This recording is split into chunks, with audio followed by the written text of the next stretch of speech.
دشمن کو کمزور کرنا ہے تو اس کی سوچ پر وار کرو، اس کے خواب چرا لو، اس کا حوصلہ توڑ دو، پھر وہ خود ہی اپنے انجام تک پہنچے گا۔ خاموشی کو ہتھیار بنا لو، دشمن کو خبر نہ ہو کسی پل وار کرنا ہے، یہ رازداری میں رکھو، پھر وار کرو تو اسے سنبھلنے کا موقع نہ دو۔ دشمن کی طاقت کو اس کے خلاف استعمال کرو، اسی کی چالوں کو الٹا اس پر آزماؤ، اسے اپنی ہی زمین پر شکست دو۔ صبر اور حکمت کو اپنی ڈھال بنا لو، جلدی بازی میں دشمن کو کبھی نہ للکارو، صحیح وقت پر چوٹ لگاؤ، وار کاری ہوگا۔ دشمن سے انتقام لینے کی بجائے اسے معاف کر دو، لیکن اس کی چالوں سے ہمیشہ ہوشیار رہو، یہی اصل جیت ہے، جب دشمن خود ہی ہار جائے گا۔ دشمن کو کبھی اپنے خوف کا اندازہ نہ ہونے دو، اپنی کمزوری چھپاؤ، طاقت ظاہر کرو، خوف اسے اندر سے کھا جائے گا۔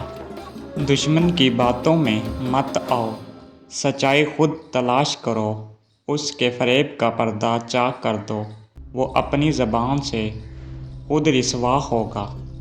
دشمن کو اس کے غرور میں ڈوبنے دو، جب غرور حد سے بڑھے تو زوال قریب ہو، یہی قانون قدرت ہے، یاد رکھو۔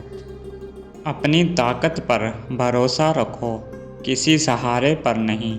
دشمن کو دیکھ کر راستہ نہ بدلو، راستہ اسے بدلنے پر مجبور کر دو۔ دشمن کی کمزوری پر حملہ سب سے کاری ہوتا ہے، اس کی مجبوریوں کو پہچانو، اس پر وار کرو، وہ ہتھیار ڈال دے گا، لڑے گا نہیں۔ دشمن کو کبھی بھی خود پر حاوی نہ ہونے دو، اسے اپنی آنکھوں سے گرنے دو، تمہیں اس پر فتح کے لیے لڑنا نہیں پڑے گا۔ زخم پر مرہم رکھو، پر دشمن پر رحم نہیں، اس کی چال بازی کو دل سے نکال دو، پھر اس کی سازش کبھی کامیاب نہ ہوگی۔